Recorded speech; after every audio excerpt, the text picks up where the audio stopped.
el derramamiento de la sangre y de las lágrimas, y sin embargo, el Papa había resuelto que los indios tenían alma.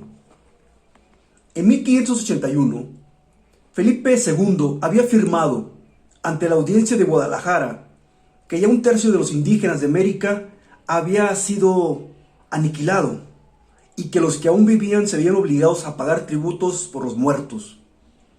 El monarca dijo, además, que los indios eran comprados y vendidos, que dormían a la intemperie, que las madres mataban a sus hijos para salvarlos de los tormentos de las minas. Pero la hipocresía de la corona tenía menos límites que el imperio. La corona recibía una quinta parte del valor de los metales que arrancaban sus súbditos en toda la extensión del nuevo mundo hispánico, además de otros impuestos, y otro tanto ocurría en el siglo XVIII con la corona portuguesa en tierras de Brasil. La plata y el oro de América penetraron como un ácido corrosivo, al decir de Engels, por todos los poros de la sociedad feudal moribunda en Europa y al servicio del naciente mercantilismo capitalista. Los empresarios mineros convirtieron a los indígenas y a los esclavos negros en un numerosísimo proletariado externo de la economía europea. La esclavitud grecorromana resucitaba en los hechos en un mundo distinto al infortunio de los indígenas de los imperios aniquilados en la América hispánica. Hay que sumar el terrible destino de los negros arrebatados a las aldeas africanas para trabajar en Brasil y en las Antillas. La economía colonial latinoamericana dispuso de la mayor concentración de fuerza de trabajo hasta entonces conocida para hacer posible la mayor concentración de riqueza de que jamás haya dispuesto civilización alguna en la historia mundial. Aquella violenta marea de codicia, horror y bravura no se batió sobre estas comarcas sino al precio del genocidio nativo. Las investigaciones recientes, mejor fundadas, atribuyen al México precolombino una población que oscila entre los 25 y 30 millones y se estima que había una cantidad semejante de indios en la región andina. América Central y las Antillas contaban entre 10 y 13 millones de habitantes.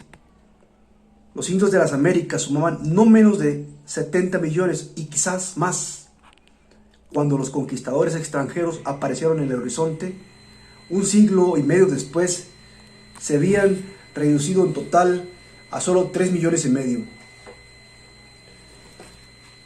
Según el Marqués de Barinas, entre Lima y Paita, donde habían vivido más de 2 millones de indios, no quedaban más que 4.000 familias indígenas en 1685. Perdón. El arzobispo Liñani Cisneros negaban el aniquilamiento de los indios. Es que se ocultan, decía, para no pagar tributos, abusando de la libertad de que gozan y que no tenían en la época de los incas. Manaba sin cesar el metal de las vetas americanas y de la corte española llegaban también sin cesar ordenanzas que otorgaban una protección de papel y una dignidad de tinta a los indígenas, cuyo trabajo extenuante sustentaba el reino. La ficción de la legalidad amparaba al indio. La explotación de la realidad lo desangraba. De la esclavitud a la encomienda de servicios y de esta a la encomienda de tributos y el régimen de salarios. Las variantes en la condición jurídica de la mano de obra indígena no alteraron más que superficialmente su situación real. La corona consideraba tan necesaria la explotación inhumana de la fuerza de trabajo aborigen que en 1601 Felipe III dictó reglas prohibiendo el trabajo forzoso en las minas y, simultáneamente, envió otras instrucciones secretas ordenando continuarlo. En caso de que aquella medida hiciese flaquear la producción. Del mismo modo, entre 1616 y 1619, el visitador y gobernador Juan de Solórzano hizo una investigación sobre las condiciones de trabajo en las minas de mercurio de Huancavelica. El veneno penetraba en la pura médula, debilitando los miembros todos y provocaba un temblor constante, muriendo los obreros por lo general en el espacio de 4 años. Informó al Consejo de Indias y al monarca. Pero en 1613, Felipe IV ordenó que se continuara allí con el mismo sistema y su sucesor, Carlos II, renovó tiempos después el decreto. Estas minas de mercurio eran directamente explotadas por la corona, a diferencia de las minas de plata que estaban en manos de empresarios privados.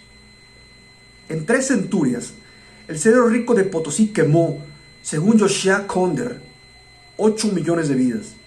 Los indios eran arrancados de las comunidades agrícolas y arriados junto con sus mujeres y sus hijos rumbo al cerro. De cada 10 que marchaban hacia los altos páramos helados, 7 no regresaban jamás. Luis Capoche, que era dueño de minas y de ingenios, escribió que estaban los caminos cubiertos, que parecía que se mudaba el reino. En las comunidades, los indígenas habían visto volver muchas mujeres afligidas sin sus maridos y muchos hijos huérfanos sin sus padres, y sabían que en la mina esperaban 1000 muertes y desastres. Los españoles batían cientos de millas a la redonda en busca de mano de obra. Muchos de los indios morían por el camino antes de llegar a Potosí, pero eran las terribles condiciones de trabajo en la mina las que más gente mataban. El dominico Fray Domingo de Santo Tomás denunciaba al Consejo de Indias en 1550, a poco de nacida la mina, que Potosí era una boca del infierno, que anualmente tragaba indios por millares y millares y que los rapaces mineros trataban a los naturales como animales sin dueño. Y Fray Rodrigo de Loaiza diría después: estos pobres indios son como las sardinas en el mar. Así como los otros peces persiguen a las sardinas para hacer presa en ellas y devorarlas, así todos en estas tierras persiguen a los miserables indios.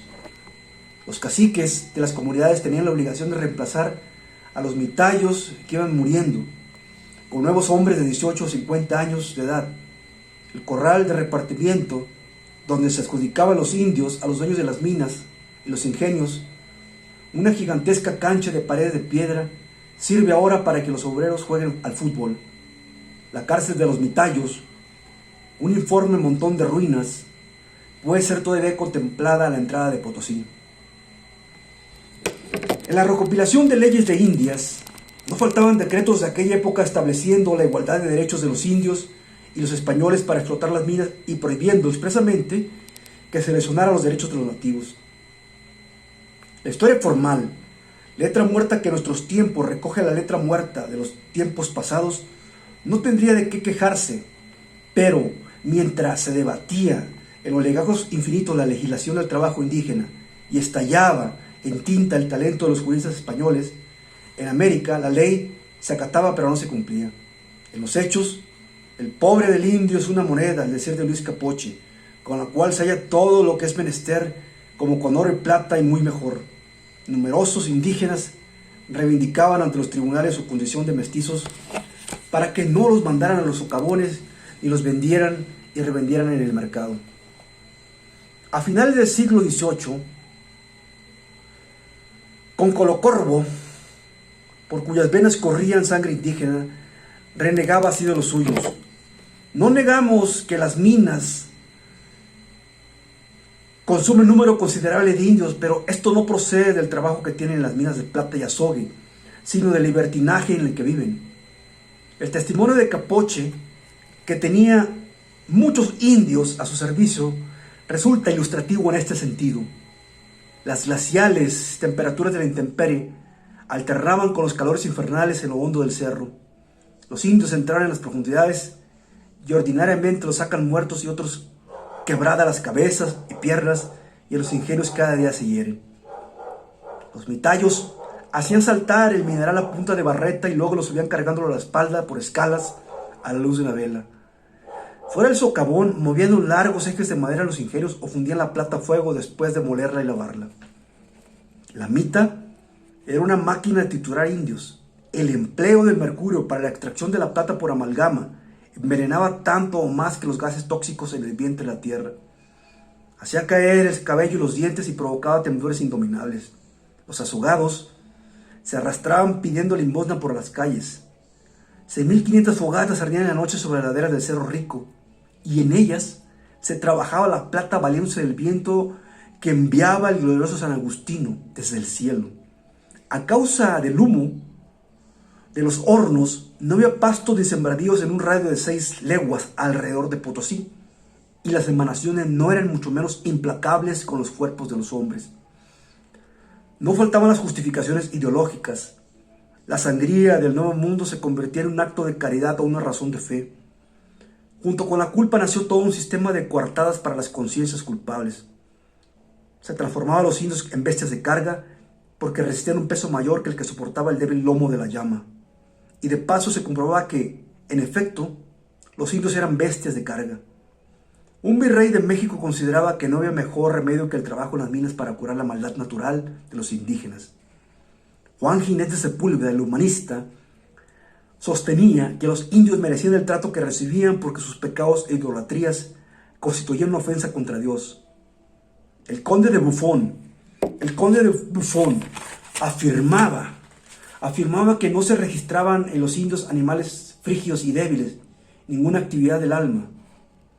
El abate de Pau inventaba una América donde los indios degenerados alternaban con perros que no sabían ladrar, vacas incomestibles y camellos impotentes. La América de Voltaire, habitada por indios perezosos y estúpidos, tenía cerdos con el ombligo a la espalda y leones calvos y cobardes.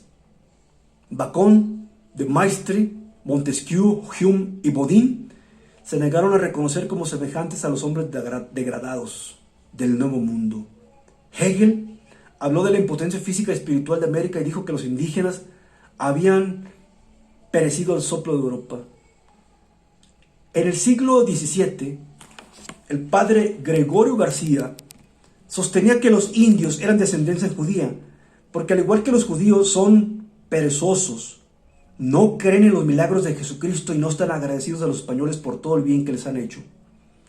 Al menos no negaba este sacerdote que los indios descendieron de Adán y Eva. Eran numerosos los teólogos y pensadores que no habían quedado convencidos por la bula del Papa Paulo III, emitida en 1537, que había declarado a los indios verdaderos hombres. El padre Bartolomé de las Casas agitaba la corte española con sus denuncias contra la crueldad de los conquistadores de América. En 1557, un miembro del Real Consejo le respondió que los indios estaban demasiado bajos en la escala de la humanidad para ser capaces de recibir la fe. Las Casas dedicó su fervorosa vida a la defensa de los indios frente a los desmanes de los mineros y los encomenderos. Decía que los indios preferían ir al infierno para no encontrarse con los cristianos. A los conquistadores y colonizadores se les encomendaban indígenas para que los catequizaran, pero como los indios debían al encomendero servicios personales y tributos económicos, no era el mucho tiempo que quedaba para introducirlos en el cristiano sendero de salvación. En recompensa a sus servicios, Hernán Cortés había recibido 23,000 vasallos.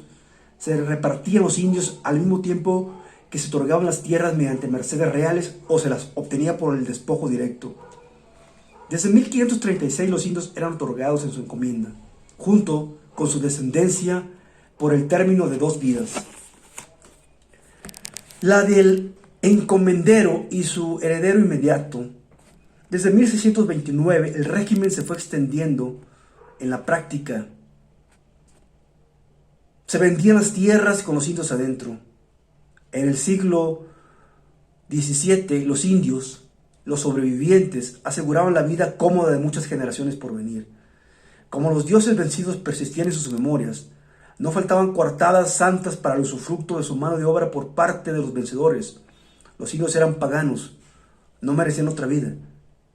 Tiempos pasados, 420 años después de la bula del Papa Paulo III, en septiembre de 1957, la Corte Suprema de Justicia del Paraguay emitió una circular comunicando a todos los jueces del país que los indios son tan seres humanos como los otros habitantes de la República. Y el Centro de Estudios Antropológicos de la Universidad Católica de Asunción realizó posteriormente una encuesta reveladora en la capital y el interior. De cada 10 paraguayos, 8 creen que los indios son como animales. En Caguazú, en el Alto Paraná y en el Chaco, los indios son cazados como fieras, vendidos a precios baratos y explotados en el régimen de virtual esclavitud. Sin embargo, casi todos los paraguayos tienen sangre indígena y el Paraguay no se cansa de componer canciones, poemas y discursos en homenaje al alma guaraní.